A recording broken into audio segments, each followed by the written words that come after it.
The fluorescent lights of St. Mary's Hospital in downtown Chicago hummed with their usual monotonous buzz. Sarah Mitchell, 28 years old, lay motionless in room 304, her body connected to a symphony of machines that beeped and whirred in mechanical rhythm.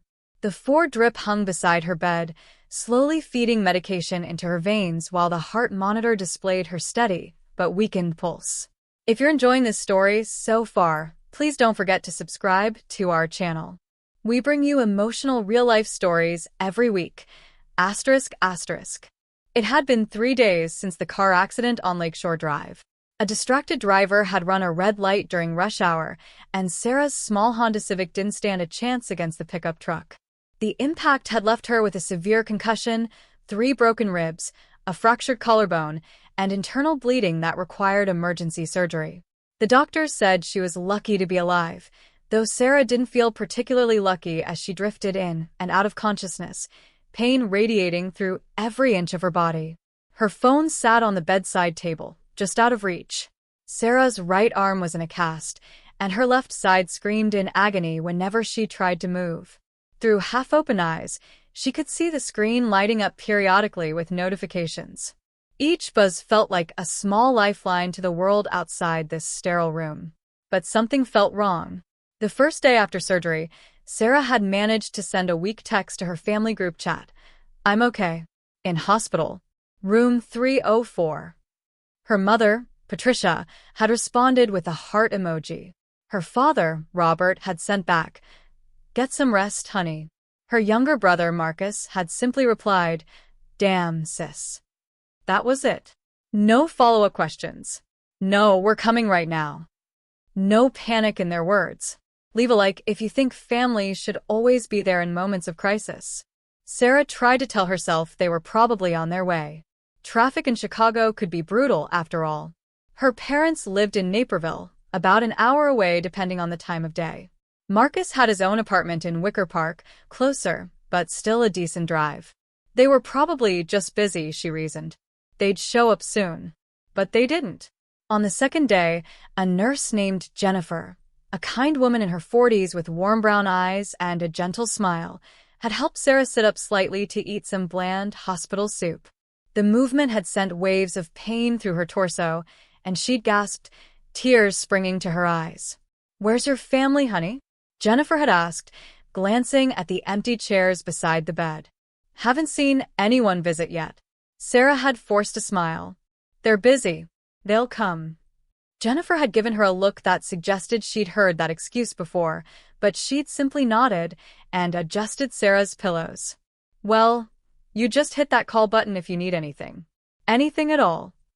That evening, as the Chicago skyline turned orange and purple outside her window, Sarah had mustered the strength to check her phone. What she saw had made her stomach twist into knots. Her mother's Instagram was filled with new posts.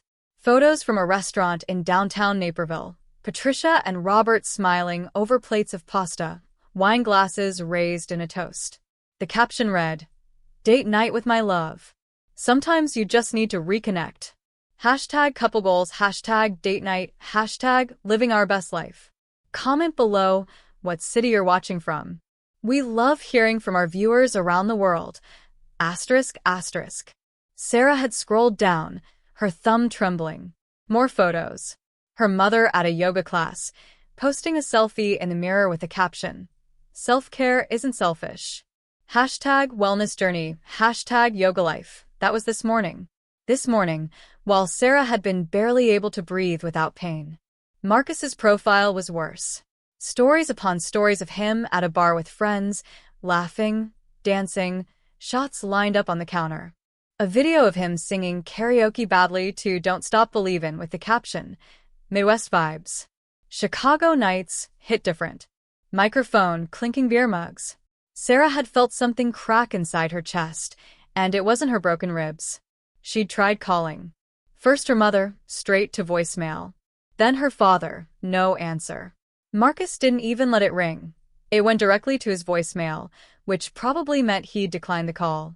She'd tried again an hour later. And again. And again. By the third day, Sarah had called 17 times. Not a single answer. If you're shocked by this, please subscribe to our channel and hit that notification bell so you never miss our stories. The isolation was crushing. Other patients in nearby rooms had visitors streaming in and out. She could hear laughter, conversations, the sound of loved ones reading get-well cards aloud. Room 302 next door had so many flower arrangements that the overflow had been placed in the hallway. Sarah's room had nothing but the standard hospital decor and the cold, impersonal machines keeping her alive. Jennifer had noticed, of course. During her shift that evening, she lingered a bit longer than necessary, straightening sheets that didn't need straightening, adjusting the blinds just so. "Still no visitors?" she'd asked gently. Sarah had shaken her head, not trusting her voice. "Have you tried calling them again?" "They're not answering." Sarah's voice had cracked. I don't understand. Why aren't they here?" Jennifer had pulled up a chair and sat down, something nurses rarely had time to do. Sometimes people deal with fear in strange ways. Maybe they're scared to see you hurt. Maybe they don't know what to say. But Sarah knew that wasn't it. Fear would have brought them running, not posting Instagram stories about date nights and yoga classes. That night, unable to sleep despite the pain medication making her drowsy, Sarah had opened Instagram again. She'd immediately regretted it. A family photo. All three of them, Patricia, Robert, and Marcus, at what looked like a backyard barbecue. Smiling. Laughing. Her mother's caption. "Family time is the best time. Grateful for these moments. Hashtag family first, hashtag blessed, hashtag Sunday fun day." Family time. Family first. What do you think about this situation? Drop your opinion in the comments. We read every single one. Asterisk, asterisk. Sarah had stared at that photo for what felt like hours. The timestamp showed it was posted just 4 hours ago. They weren't too busy. They weren't stuck in traffic. They weren't dealing with their own crisis. They were simply living their lives. Without her. As if she didn't exist. As if she wasn't lying in a hospital bed, broken and alone. The phone had slipped from her hand as exhaustion finally overtook her. She drifted into a fitful sleep filled with dreams of calling out and no one hearing, of being invisible while life went on around her. When she'd woken up in the middle of the night, disoriented and in pain, she'd instinctively reached for her phone. The movement had sent sharp agony through her shoulder, but she'd managed to grasp it. 18 missed calls from her father. 18. Sarah's heart had begun to race, the monitor beside her bed beeping faster. Her hands shook as she opened her voicemail. The first message made her blood run cold. Sarah, baby, please pick up. Please. I need to talk to you." Her father's voice was thick, slurred. He'd been drinking. "Your mom, she's saying things. Terrible things. She says you're faking. She says you're doing this for attention. But I know my little girl wouldn't. Please call me back. Please. I'm sorry. I'm so sorry." The message ended with what sounded like a sob. Don't forget to like this video if you're invested in Sarah's story. The next voicemail was worse. "Sarah, I looked at the hospital website. I saw you're really there. Room 304. St. Mary's. You weren't lying. Oh God, you weren't lying. What have we done? What have I done?" Another message. "Your mother won't listen. She says you're probably exaggerating. She says you would have called more if it was serious. But I counted how many times you called. 17 times, Sarah. You called us 17 times and we didn't answer. Not once. What kind of father doesn't answer his daughter's calls?" Sarah had tears streaming down her face now, each sob sending fresh waves of pain through her broken body. The final voicemail was the one that broke her completely. Her father's voice was barely a whisper, broken and desperate. "I'm coming, baby girl. I'm coming right now. I don't care what your mother says. I don't care if Marcus thinks I'm overreacting. I'm getting in my car, and I'm coming to you. I should have been there from the beginning. I should have. God, I'm so sorry. I'm so sorry. Please forgive me. Please be okay. Please, just please be okay." Subscribe now if you want to know what happens next. We have 2 more chapters coming. Asterisk, asterisk. Sarah had clutched the phone to her chest, wincing at the pain, but not caring. Her father was coming. Finally, someone was coming. But as she lay there in the darkness, listening to the machines beep and hum, Sarah couldn't help but wonder. Why had it taken 18 calls for him to believe her? Why did her mother still think she was exaggerating? Why had none of them come immediately when she'd told them she was in the hospital? The questions swirled in her mind as she watched the door, waiting. The hallway outside was quiet now, the late-night shift settling into their routine. Every sound made her heart jump. Footsteps, voices, the elevator dinging down the hall. But the minutes ticked by. 10, 20, 30, an hour. Where was he? Sarah's phone buzzed again. Another voicemail. With trembling fingers, she played it. Sarah? I'm sorry. I'm so sorry. Her father's voice was thick with tears now. Your mother took my keys. She's saying I'm too drunk to drive. She's saying I'm being ridiculous. That will go in the morning. But I need to see you now. I need to know you're okay. I'm calling an Uber. I'm coming, sweetheart. I promise. I'm coming. The message ended, and Sarah closed her eyes. The pain medication was pulling her under again, but she fought it. She needed to stay awake. She needed to see him when he arrived. She needed to hear him say he was sorry in person, needed to feel less alone in this cold, sterile room. What would you do in this situation? Tell us in the comments. Asterisk, asterisk. But exhaustion was a powerful force, especially combined with the drugs in her system. Despite her best efforts, Sarah felt herself slipping away, consciousness fading like a candle flickering out.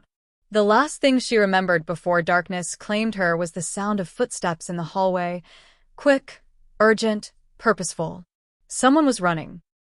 Hashtag Chapter 2, The Reckoning.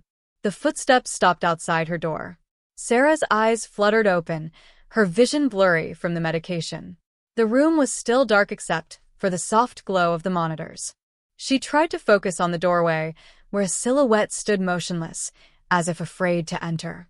If you haven't subscribed yet, do it now. You won't want to miss how this story unfolds. Asterisk, asterisk. Dad. Her voice came out as barely a whisper, hoarse from disuse and emotion. The figure in the doorway moved forward, and in the dim light from the hallway, Sarah could make out her father's features. Robert Mitchell looked like he'd aged 10 years in 3 days. His usually neat hair was disheveled, his eyes were red and swollen, and his clothes looked like he'd slept in them, which he probably had, given the circumstances. Oh, baby girl. His voice broke as he rushed to her bedside, careful not to jostle her, but clearly desperate to be close. Oh God, Sarah. What have I done? What have we done? He sank into the chair beside her bed, his hands reaching out but hovering uncertainly, as if he wasn't sure he had the right to touch her. Sarah could smell the alcohol on his breath, but underneath that was the familiar scent of his cologne, the same one he'd worn for as long as she could remember. It was the smell of her childhood, of being lifted onto his shoulders at street festivals, of goodnight hugs and reassurance after nightmares. You came, Sarah managed, tears spilling down her cheeks. You actually came. Of course I came. I should have been here 3 days ago. I should have. Robert's voice caught, and he buried his face in his hands. I have no excuse, Sarah. None. I failed you when you needed me most. Leave a like if you think Robert is doing the right thing by coming. For a moment, the room was silent except for the steady beep of the heart monitor and Robert's quiet sobs. Sarah had imagined this reunion 100 different ways over the past 3 days. She'd be angry. She'd yell. She'd demand explanations. She'd refuse to forgive him. But now, seeing her father broken and repentant before her, she felt something unexpected. Relief. Pure, overwhelming relief that she wasn't alone anymore. Why? The question came out softer than she'd intended. Why didn't you come when I first texted you? Robert lifted his head, and the pain in his eyes was palpable. Your mother. God, this sounds like such a cowardly excuse, but your mother convinced me you were being dramatic. She said you always exaggerate when you're sick, that you're probably just shaken up from a fender bender. She said if it was serious, you would have called instead of texted, that the hospital would have contacted us. I did call. 17 times. I know, baby. I saw them all. Robert ran his hands through his hair, a gesture Sarah recognized as his tell when he was deeply stressed. We were at dinner that first night. Your mother saw your name on my phone and said to ignore it, that you were probably just calling to complain. And I listened to her. I put my phone on silent and put it away. I saw the Instagram posts. Sarah's voice was flat now, the relief giving way to something harder. The date night, the yoga, Marcus at the bar. You were all just living your lives. Comment what city you're watching from. We love connecting with viewers worldwide. ***. Robert flinched as if she'd struck him. I know how that must have looked. I know. But Sarah, you have to understand. Your mother has this way of making everything seem reasonable. She said we deserved a nice evening out, that worrying about you wouldn't help anyone. She said you'd call if it was a real emergency. It was a real emergency, Dad. I almost died. I had internal bleeding. Emergency surgery. I've been lying here alone for 3 days, connected to machines, in so much pain I could barely move. Sarah's voice was rising now, despite the strain it put on her injured body. And you were taking selfies with wine glasses. You're right. You're absolutely right. Robert leaned forward, his hands finally making contact with the bed rail, gripping it so hard his knuckles turned white. There's no justification. None. I let your mother dictate my response, and that's on me. I'm your father. I should have dropped everything and come running the second I saw your message. I should have trusted my instincts instead of letting her convince me you were fine. Where is she now? Sarah asked, though part of her didn't want to know. Robert's jaw tightened. Home. Still insisting this is all blown out of proportion. When I started getting ready to come here tonight, she tried to stop me. She hid my car keys, Sarah. My own wife hid my car keys to prevent me from seeing my daughter in the hospital. Subscribe to our channel if you're shocked as we are. Why would she do that? Because. Robert hesitated, seeming to wrestle with something. Because admitting you were really hurt means admitting she was wrong. And your mother hates being wrong more than anything else in this world. She's built this whole narrative in her head where you're the dramatic one, where you're always seeking attention, where nothing is ever as bad as you make it seem. That's not fair. Sarah felt anger flaring now, hot and sharp. When have I ever done that? When have I ever lied about being hurt or sick? You haven't. Not that I can remember, anyway.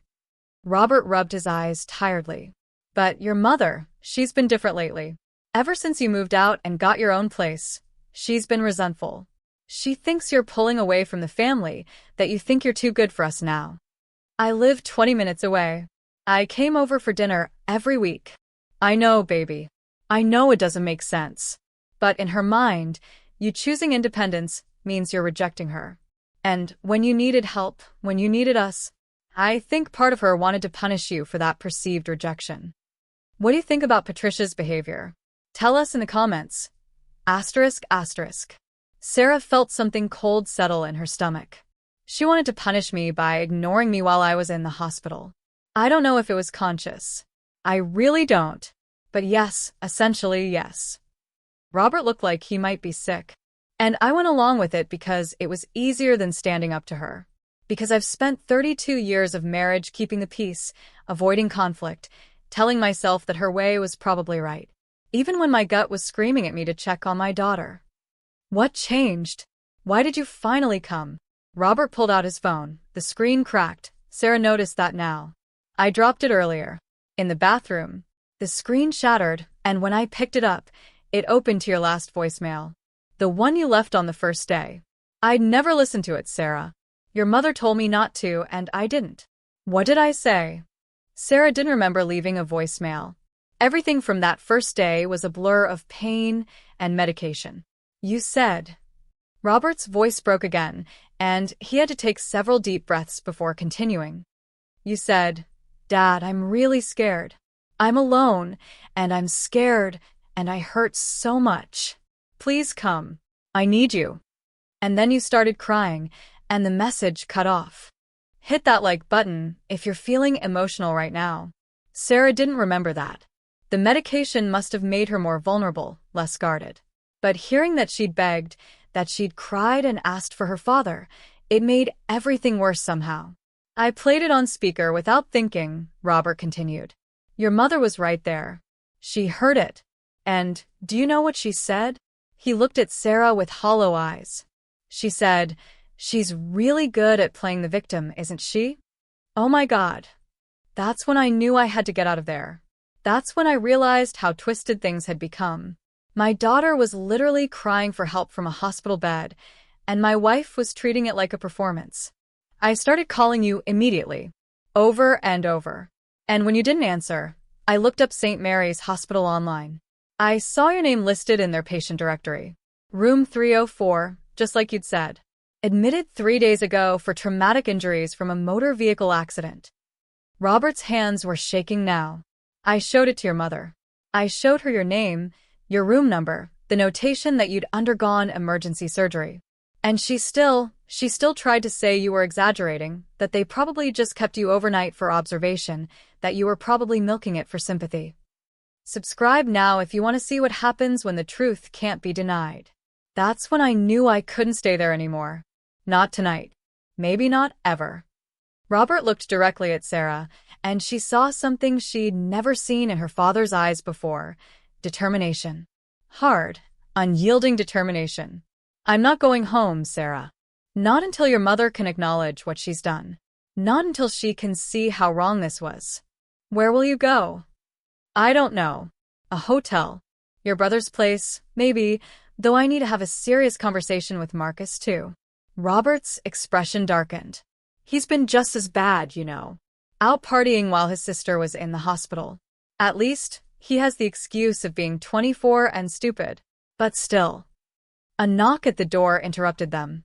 Jennifer, the night nurse, poked her head in. Everything okay in here? I heard voices. I'm her father, Robert said quickly. Robert Mitchell. I'm sorry I came so late. I should have been here days ago. Jennifer's expression softened in a way that told Sarah the nurse had heard this kind of thing before. Well, you're here now. That's what matters. Just keep it down a bit, okay? Other patients are sleeping. Let us know in the comments what you think Robert should do next. After Jennifer left, closing the door quietly behind her, Sarah looked at her father. I don't know what to say to you. You don't have to say anything. I don't deserve forgiveness right now. I just needed to see you, to tell you face to face how sorry I am. Robert reached out tentatively and, when Sarah didn't pull away, gently took her hand, the one not connected to IVs and monitors.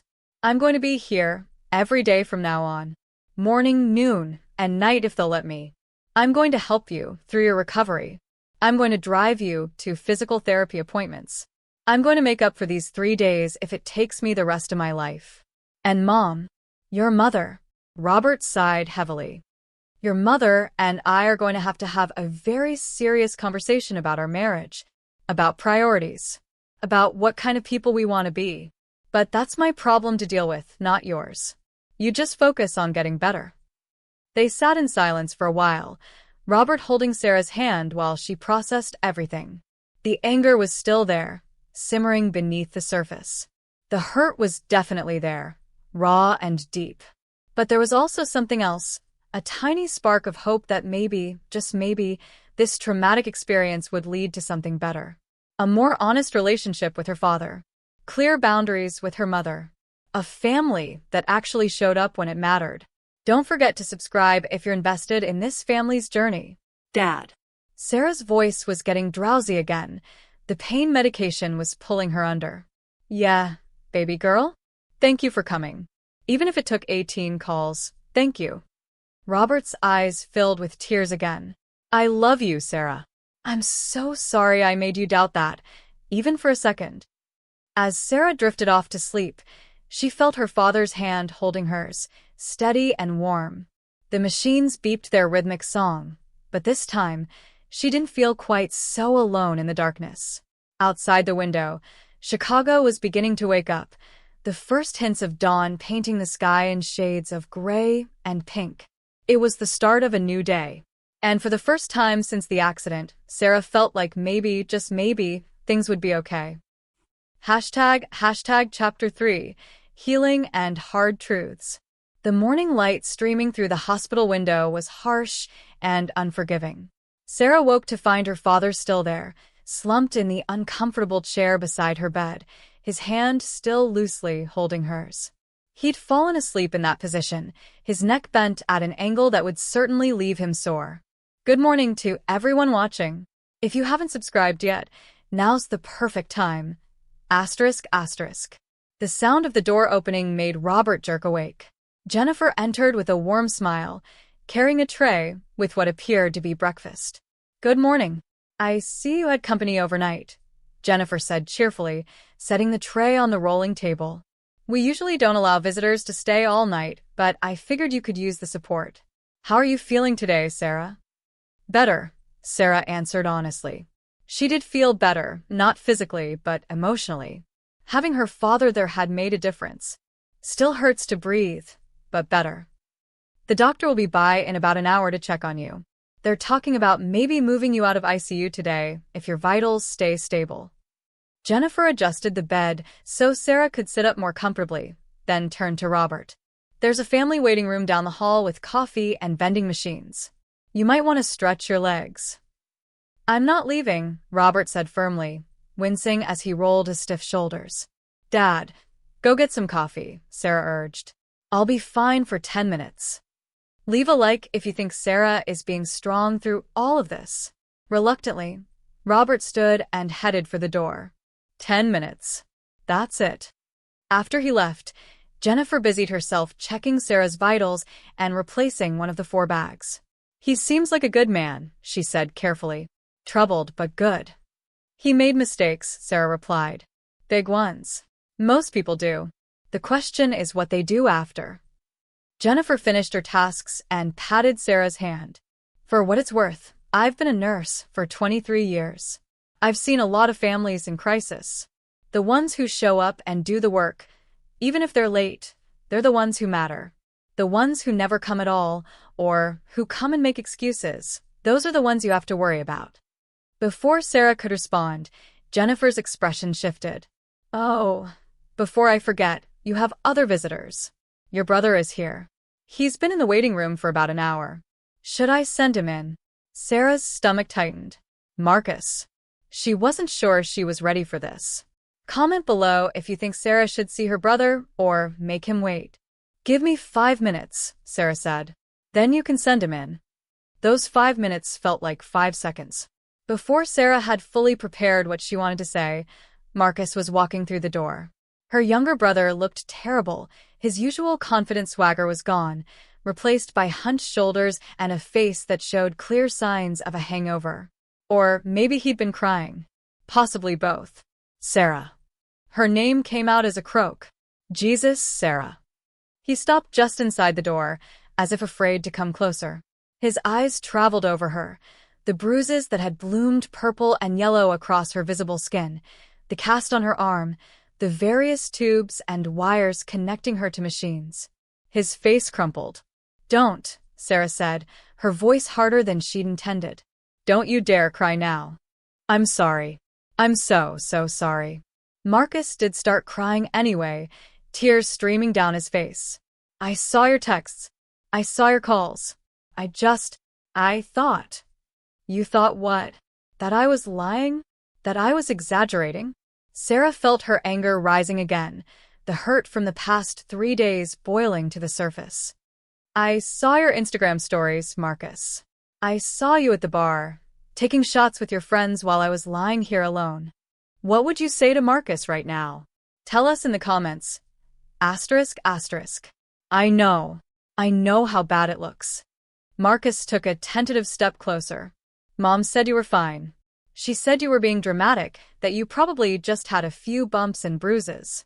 She said if we all came running every time you had a minor accident, we'd never have lives of our own. Minor accident? Marcus, I almost died. I had emergency surgery.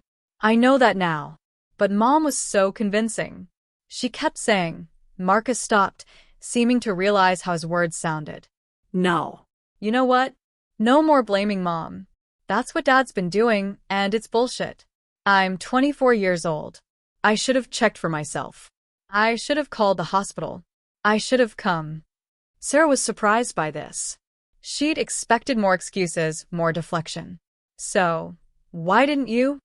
Marcus sank into the chair their father had vacated, his head in his hands. Honestly? Because it was easier not to. Because if I came and saw you really hurt, I'd have to face the fact that I'm a shitty brother. I'd have to deal with real stuff instead of just living in my bubble of parties and hookups and pretending I've got my life together. Subscribe if you appreciate Marcus's honesty here. That's pretty self-aware for someone who was doing karaoke shots 3 nights ago. Dad called me last night. At like 2 in the morning. He was crying, sis. I've never heard Dad cry before. Marcus looked up, his eyes red and swollen. He told me everything. How Mom manipulated the situation. How he'd been avoiding your calls because it was easier. How he finally came here and saw what we'd all done to you. And then he asked me a question that kept me up all night. What question? He asked me when I'd become the kind of person who could ignore his sister's pain because it was inconvenient. Marcus's voice broke. And I didn't have an answer. I didn't have an answer. The room fell silent except for the constant beeping of the heart monitor. Sarah watched her brother, this person she'd grown up with, shared a bathroom with, fought with over the TV remote, defended from bullies in middle school. When had they drifted so far apart? When had he become someone who could ignore her calls for help? I don't know if I can forgive you right now, Sarah said finally. You really hurt me, Marcus. You and Mom and Dad, you all hurt me in a way I didn't think my family could. I don't expect you to forgive me. Not now. Maybe not ever. Marcus wiped his eyes with the back of his hand. But I want to do better. I want to be better. Not just for you, but for myself. This whole thing has made me look at my life, and I don't like what I see. Let us know in the comments if you think people can change. What does that mean? It means I'm going to therapy. Dad already sent me some names. It means I'm cutting back on the drinking and the partying. It means I'm going to show up, really show up for the people I care about. Marcus leaned forward.